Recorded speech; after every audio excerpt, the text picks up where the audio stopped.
This is my first time using this. We're going to give it a shot with some brats that I've actually had boiling in some beer and stuff. So we're going to see how that goes.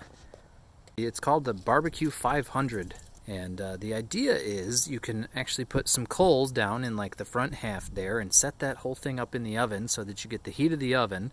And then if you want the direct heat on whatever you're cooking, you can spin the grate so that what you're cooking is over those coals. But if you want more indirect or your stuff's cooking too fast, then you spin the grate some more and you can bring your food back over to where there's no coals, and you can kind of control your cooking that way, which I thought was a pretty cool process. So now in the Alfa 4 Pizze, I got my BBQ 500 grill pan with some nice coals in about half of it there, and I'm about to set the stand on top of it. There we go.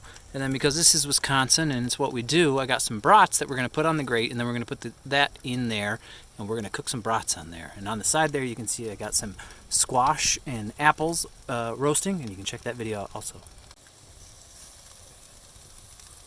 Alright, so the brats I pre-cooked in a bit of beer and some onions and a little bit of red pepper flake and a little bit of garlic and a little bit of apple cider. So those are boiled, and then I like to crisp them up then in the grill or in your pizza oven. And now they're sitting on that nice, and they've rotated a couple times, and they're getting some good color, and they'll be done shortly.